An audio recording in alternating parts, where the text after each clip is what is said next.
Causa Justa na área e hoje a gente bate um papo sobre museu.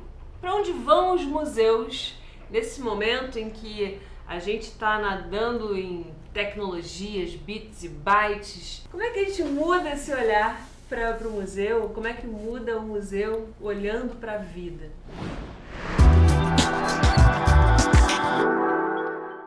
Seja bem-vinda. Obrigada. Maravilha poder estar aqui com vocês.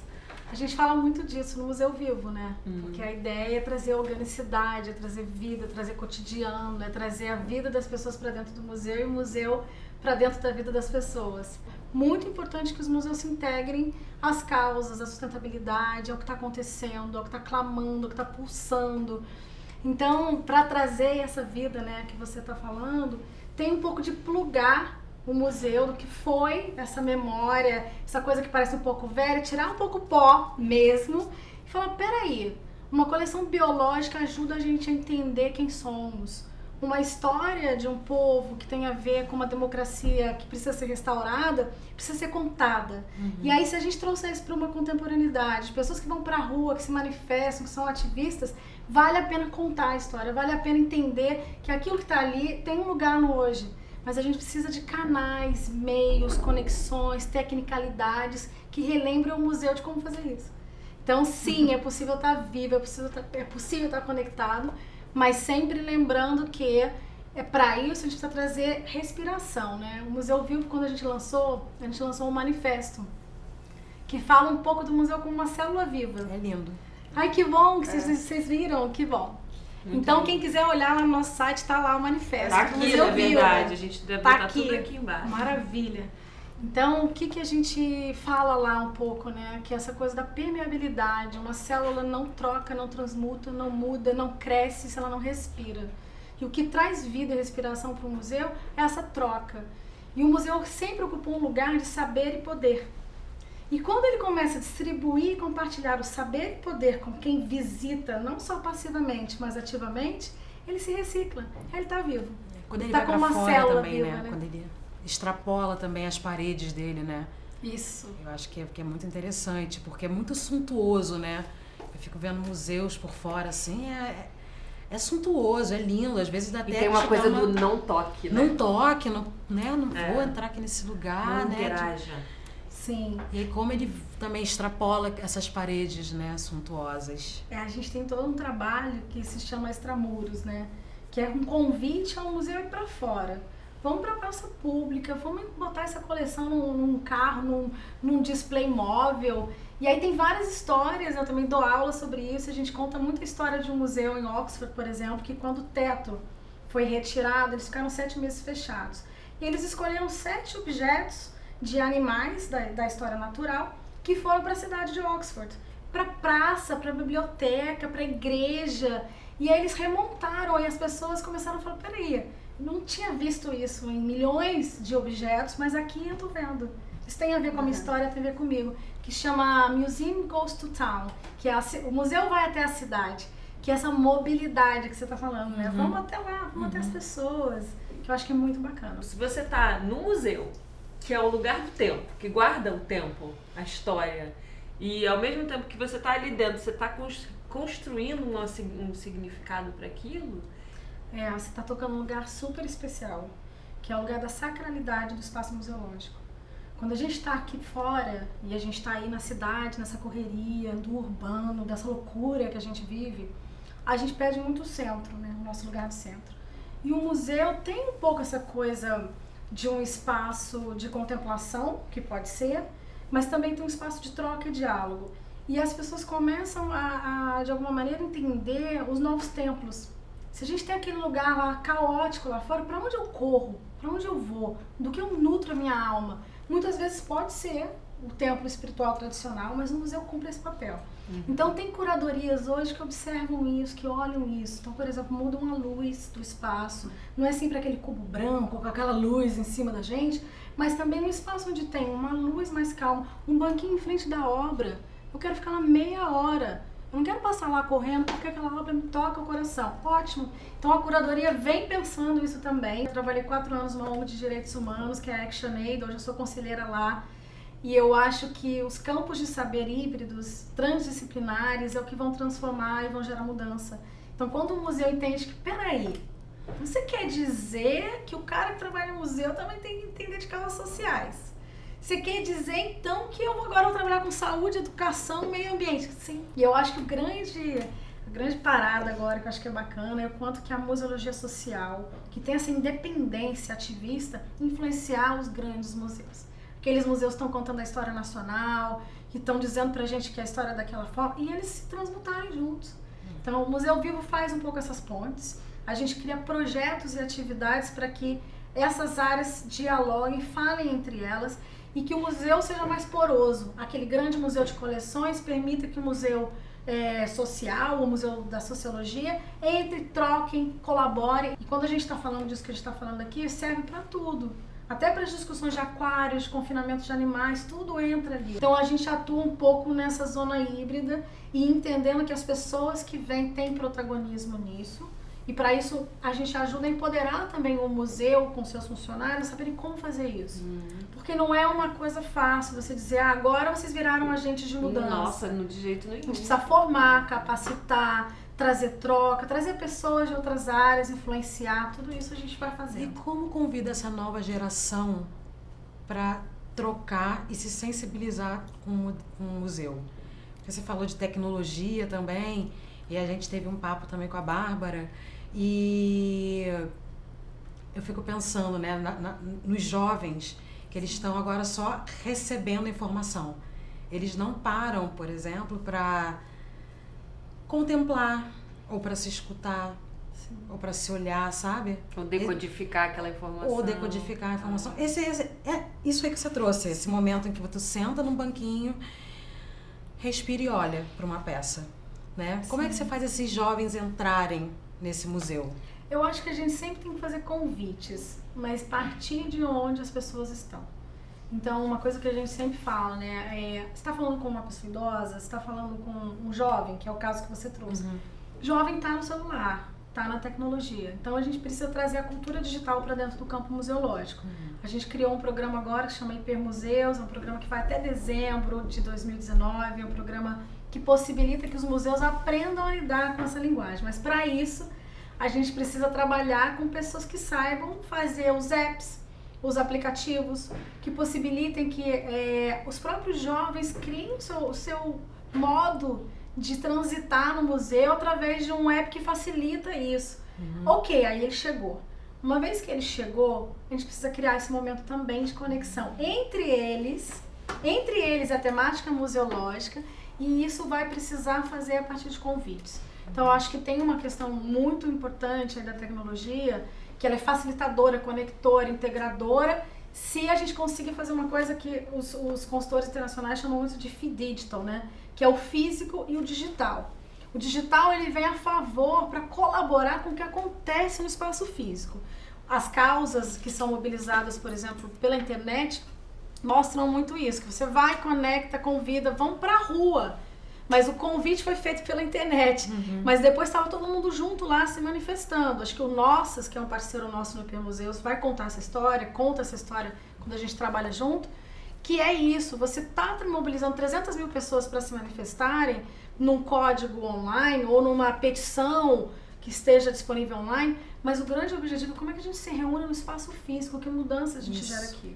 Isso. E eu acho que é esse jovem falar assim, olha, vem, tá aqui o app, tá aqui o iPhone, se conecta por aqui, mas tem mais convites aqui pra você.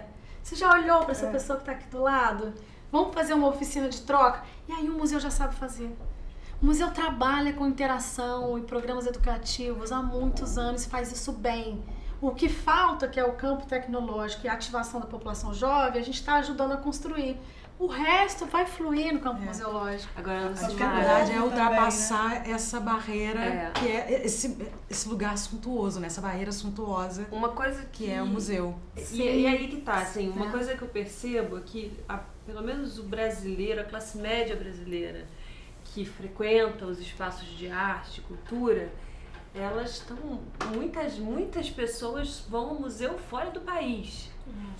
E dentro do Brasil existe ainda essa resistência, essa dificuldade. A que se deve isso e como mudar essa cultura, digamos assim? A barreira de entrada existe, eu acho que ela colocou isso no começo, no sentido da suntuosidade, dos prédios, os edifícios, as histórias se contam, o lugar de poder. Fora do Brasil, muitos museus já ultrapassaram essa barreira, que é o lugar de entender o museu como entretenimento e não ter medo disso. Não tenho medo do lugar de eu venho pro domingo com a minha família e me divirto, e tem loja, tem restaurante e conto uma história muito bacana lá dentro. Influencio essa família, troco com ela, as duas coisas convivem. Então a barreira no Brasil ainda está no campo de soltar um pouco as amarras do lugar do museu como uma função, tem uma missão de colecionar, educar e ver as outras formas de interagir com a sociedade. Então, sim, a população é resistente de ir lá para ser imposta numa narrativa. Ó, é isso que você faz aqui dentro. Aqui você não põe a mão, não. Aqui você não pode, não. Ali não sei o quê. Olha, aqui o tempo é todo em silêncio. Essas coisas, ao longo do tempo, foram sendo alteradas internacionalmente. Tem um outro lado, que foi uma pesquisa que a Oi Futuro lançou recente, eu participei, o Museu Vivo foi chamado como um dos 6 especialistas, para contar essa história. Quantos % dos brasileiros visitam, por que não visitam? E na pesquisa, fala-se muito que a tradição da visitação brasileira vem pela escola, que é quando a pessoa é convidada a vir para um museu. Os museus brasileiros trabalham muito bem a questão escolar, o que é um ganho, né? Porém, criou-se uma ideia de que eu vou dentro de um campo de saber, eu vou para aprender algo. Eu vou porque a escola me pediu. Então essa pesquisa mostra um pouco isso. O que falta? Criar visitas espontâneas, criar tradição de cotidiano. Como a gente criou a cultura museológica no Brasil, como a gente desmistifica ela, é o nosso trabalho agora. Porque de fato tem resistência dos dois lados, de quem faz o museu e de quem visita o museu. Então a gente tem que discutir também o que está sendo ensinado nas faculdades de museologia. Opa! Aí a gente vai... Aí a nossa conversa começa. Como fazer com que o museólogo transforme a sua visão sem tirar o seu lugar de propriedade museológica?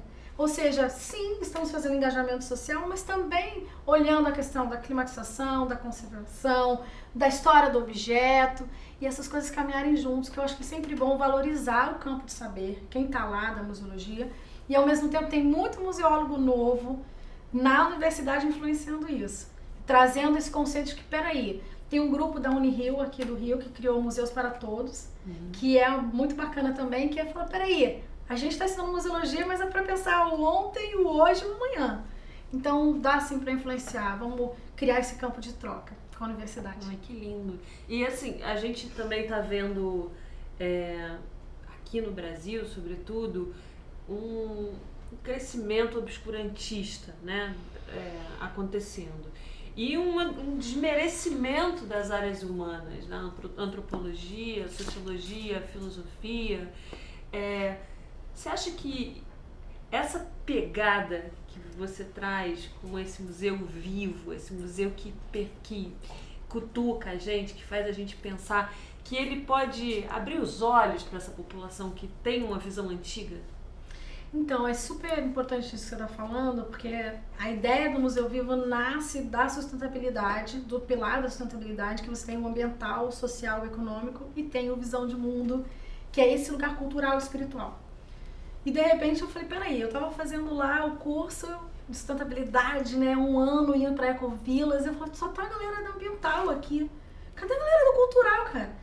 E aí eu sempre vejo como um iceberg.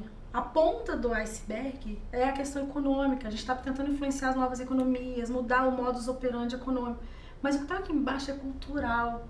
É como a gente se relaciona com o outro, com a sociedade, com a nossa história, com o nosso povo, com o que a gente é. E aí eu entendi a minha responsabilidade estar ali.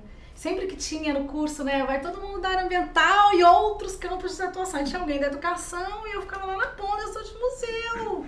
E aí eu falava, eu quero que o povo de museu encha a discussão das ODSs, da sustentabilidade ambiental. A gente tem esse compromisso, né? Eu venho do campo museológico, de gestão cultural, mas sempre pensando nisso.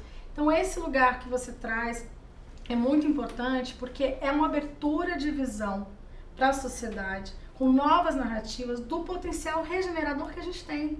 E o museu como um ativo ali, como um ente que vai ativar tudo isso com a sociedade, né? Qual é o campo de atuação do museu que ele pode influenciar o momento social, econômico, político que a gente vive? Tem muito a ver com afeto, tem muito a ver com empatia, tem muito a ver com emocional. Ai, gente, ficou Então, emocionada de ouvir essa coisa. A gente... Eu acho que o museu tem isso, tem uma coisa que a sua ligação é muito... É isso. Só que o museu ainda está muito no campo do saber. Quando ele transgride, vai para esse lugar, peraí, essas pessoas estão aqui, elas estão sentindo essa história, essa narrativa. Aí a gente consegue provocar mudanças. Porque a sustentabilidade ambiental e a regeneração não vão chegar só pela mente, né? Vão chegar quando você faz aquele processo de ecologia profunda, bota a mão na massa, sente a terra, respira, e o museu tem essa potência. Agora, trazer o campo holístico para dentro do museu, que é, por exemplo, o Museu MoMA, o British Museum e outros museus estão trazendo muita yoga e meditação para dentro do museu, que é um pouco essa coisa de, peraí, tem também um lugar holístico aqui da gente contar uma história, uma narrativa, mas também gerar espaços de respiração e sentir, né? Aí a gente talvez consiga criar espaços de mudança que ONGs não conseguem chegar e outros movimentos sociais não conseguem chegar. E acho que a gente consegue gerar mudança com museus vivos, gente. Tá bom pra vocês? Eu podia ficar aqui o dia inteiro falando sobre esse assunto, que é coisa assim que bate fundo no meu coração. Mas se tocou também o seu coraçãozinho, não deixe de apertar o botãozinho aí. Inscreva-se no canal, aciona o sininho, curta, comenta, compartilha. Fala pra gente o que você achou dessa mulher maravilhosa aqui, que trouxe esses conteúdos lindos, revolucionários. Que toda semana tem mulher maravilhosa aqui na área. Um grande beijo. Obrigada a você.